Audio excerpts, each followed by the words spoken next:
I'm pleased to announce that tonight we have raised $6 million.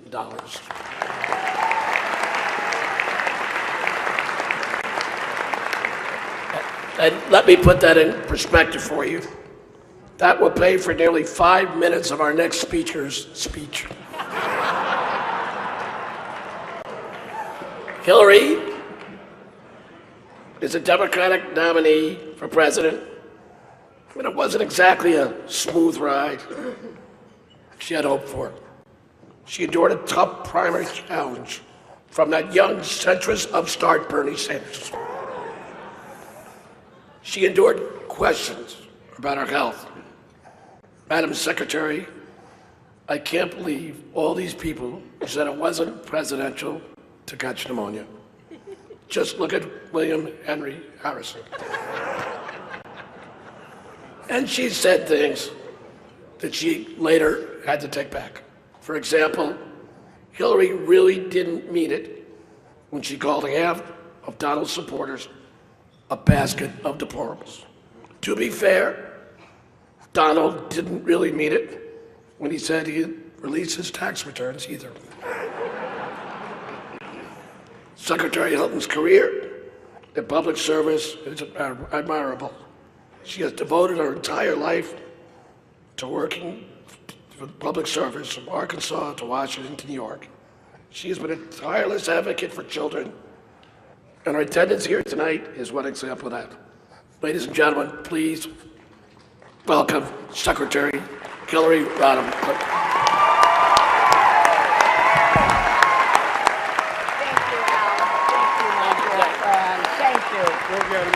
Thank you.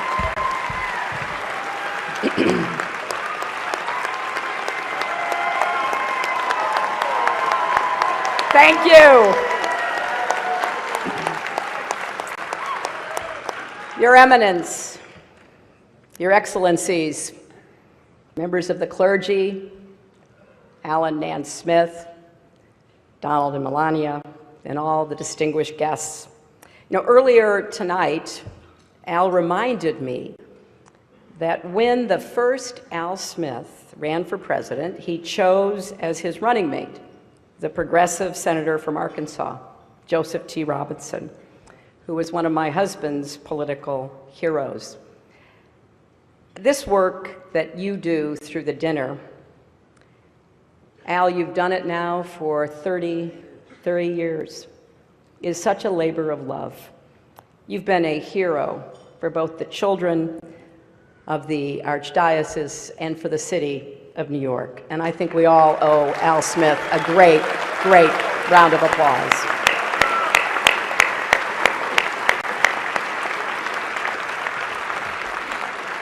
This is such a special event that I took a break from my rigorous nap schedule to be here. And as you've already heard, it's a treat for all of you too, because usually I charge a lot for speeches like this. But for me, it was kind of ironic thinking about a fiery populist, Al Smith. If he were here today and saw how much money we've raised for needy children, he'd be very proud.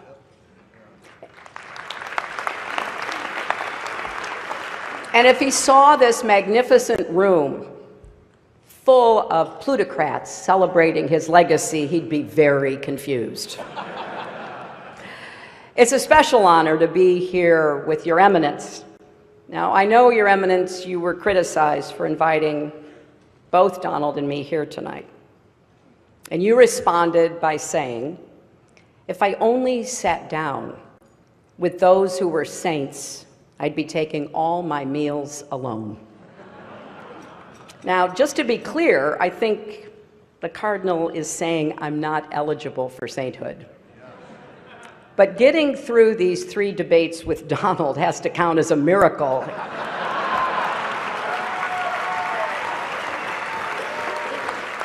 So I guess I'm up against the highest, hardest stained glass ceiling. But Your Eminence, you do deserve great credit. for bringing together two people who've been at each other's throats, mortal enemies, bitter foes.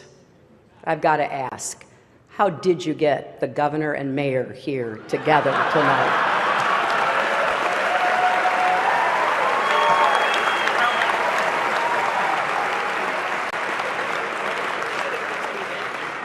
Now, I've got to say, there are a lot of friendly faces here in this room, people that I've been privileged to know and to work with.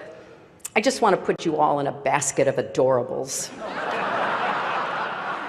And you look so good in your tuxes, or as I refer to them, formal pantsuits. And, you know, because this is a friendly dinner for such a great cause, Donald, if at any time you don't like what I'm saying, feel free to stand up and shout wrong while I'm talking.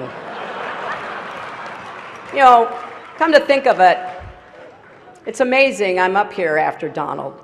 I didn't think he'd be okay with a peaceful transition of power.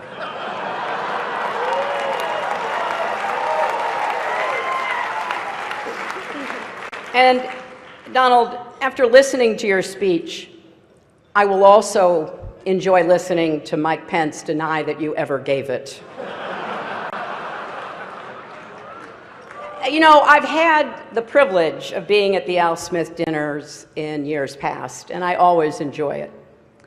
But remember, if you're not happy with the way it comes out, it must be rigged. And it's always a special treat for me to be back in New York, a city that I love and which I think truly embodies the best of America. You know, don't you think? People look at the Statue of Liberty and they see a proud symbol of our history as a nation of immigrants, a beacon of hope for people around the world.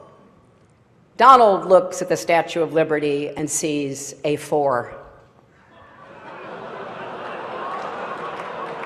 Maybe a 5 if she loses the torch and tablet and changes her hair.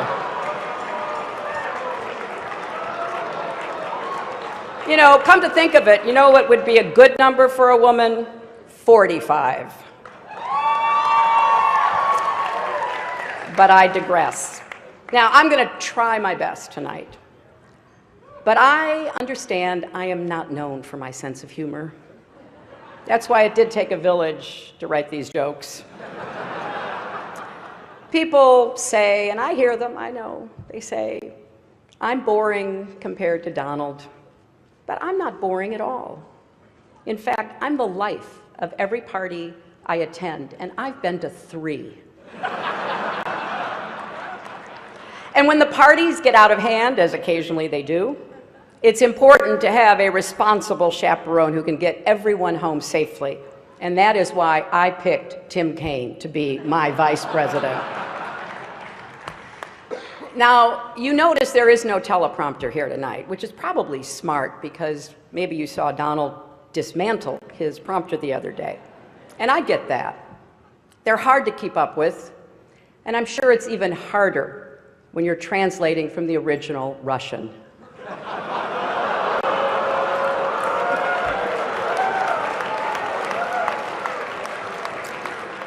But every year, this dinner brings together a collection of sensible, committed, mainstream Republicans, or as we now like to call them, Hillary supporters.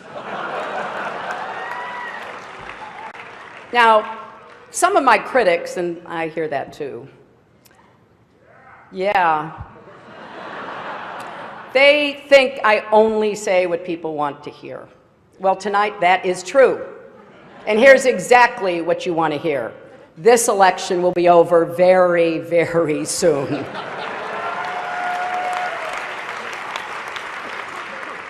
And look at this dais. We got Charlie Rose and Maria Bartiromo and Chris Matthews and Gayle King and Norah O'Donnell and Katie Couric. This counts as a press conference, right? It is great also to see Mayor Bloomberg here.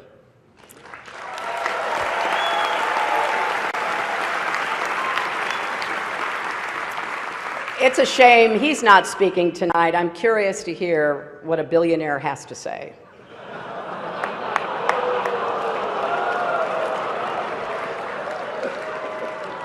And look else at the dais. We've got the Honorable Chuck Schumer, the Honorable Andrew Cuomo, the Honorable Mike Bloomberg, the Honorable Bill de Blasio, the Honorable David Dinkins, and so many other wonderful elected officials.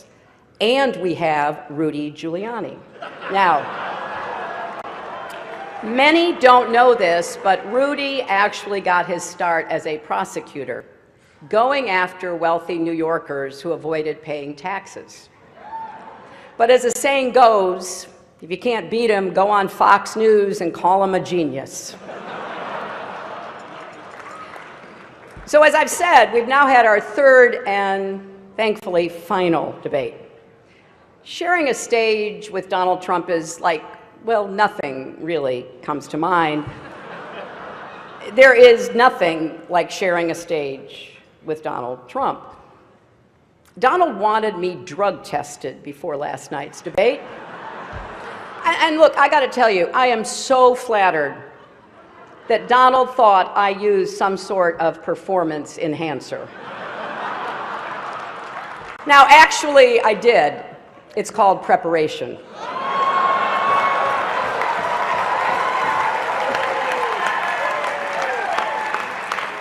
And looking back, I've had to listen to Donald for 3 full debates, and he says I don't have any stamina. That is 4.5 hours. I have now stood next to Donald Trump longer than any of his campaign managers. Now look, I have deep respect for people like Kellyanne Conway. She's working day and night for Donald, and because she's a contractor, he's probably not even going to pay her. But I think the good news is that the debates finally allowed Republicans to unite around their candidate. The bad news is it's Mike Pence. And it's been a long, long campaign. That should be one of our highest priorities, shortening the campaigns. And whoever wins this election, the outcome will be historic. We'll either have the first female president or the first president who started a Twitter war with Cher. And if Donald does win, it'll be awkward at the annual President's Day photo when all the former presidents gather at the White House, and not just with Bill. How is Barack going to get past the Muslim ban? Now, Republicans in particular seem frustrated with their nominee. Paul Ryan told the Republican members of the House, you don't have to support the top of the ticket. Don't worry about anyone besides yourself. Just do what's in your own best interests. So I guess Donald really has unified his party around his core philosophy. And I don't understand their unhappiness. They say Donald doesn't have any policies. He has no policies. I keep hearing that. I'd actually like to defend him on this. Donald has issues, serious issues, really, really serious issues. And I worry about Donald's go-it-alone attitude. For example, at his convention when he said, "I alone can fix it." You know, in the 90s, I said the same thing about America's health care system, and it didn't work out so well for me either. But speaking of health, Donald has been very concerned about mine, very concerned. He actually sent a car to bring me here tonight. Actually, it was a hearse.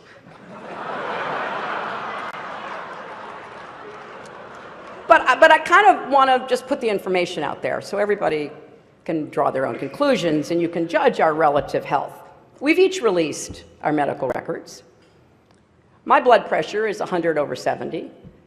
His is unbelievably great. My cholesterol is 189. His is presidential.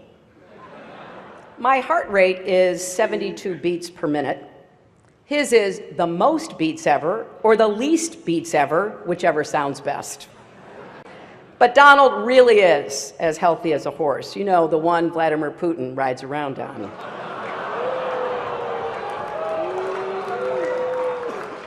But I can say without fear of contradiction tonight that I will be the healthiest and youngest woman ever to serve as president.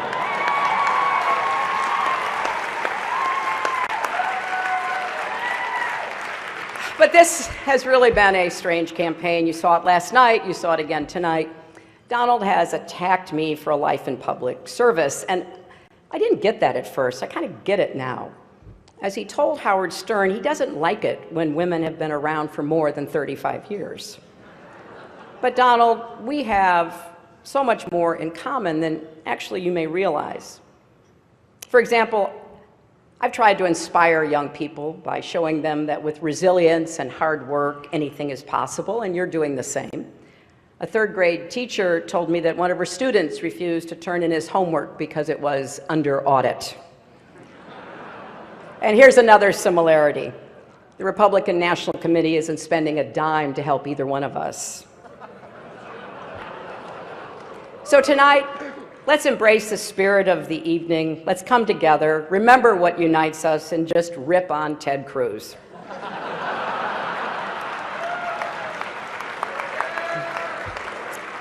I hope you enjoyed my remarks tonight. I said no to some jokes that I thought were over the line. But I suppose you can judge for yourself on WikiLeaks in the next few days. Donald will tell us after the benediction whether he accepts that this dinner is over. He has to wait and see. But there's nothing funny about the stakes in this election. In the end, what makes this dinner important are not the jokes we tell, but the legacy that we carry forward. It is often easy to forget how far this country has come.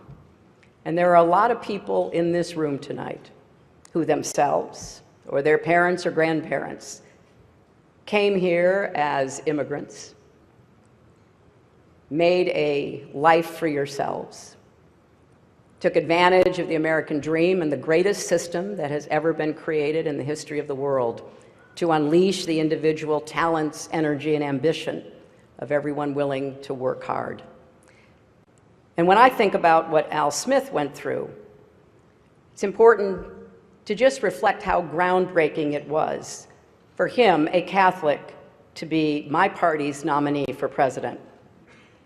Don't forget, school boards sent home letters with children saying that if Al Smith is elected president, you will not be allowed to have or read a Bible.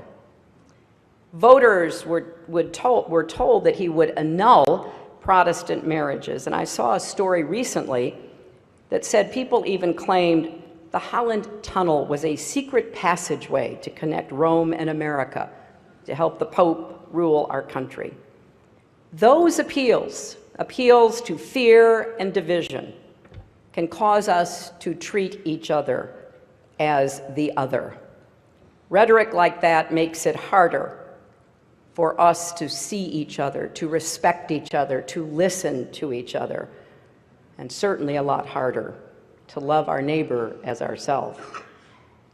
I believe how we treat others is the highest expression of faith and of service. Now, I'm not Catholic, I'm a Methodist, but one of the things that we share is the belief that in order to achieve salvation, we need both faith and good works. And you certainly don't need to be Catholic to be inspired by the humility and heart of the Holy Father, Pope Francis, or to embrace his message.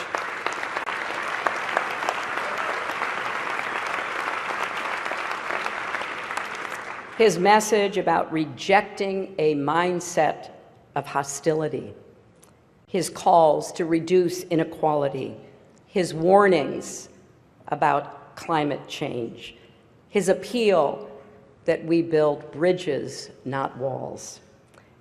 Now, as you may know, my running mate, Tim, is Catholic and went to Jesuit schools, and one of the things he and I have talked about is this idea from the Jesuits of the Magus, the more, the better. Well, we need to get better at finding ways to disagree on matters of policy while agreeing on questions of decency and civility. How we talk to each other, treat each other, respect each other. So I've taken this concept of Magus to heart, in this campaign as best as one can in the daily heat, the back and forth of a presidential campaign, to ask how we can do more for each other and better for each other. Because I believe that for each of us, our greatest monument on this earth won't be what we build, but the lives we touch. And that is ultimately what this dinner is all about. And it's why it's been such a great honor to join you all again. Thank you.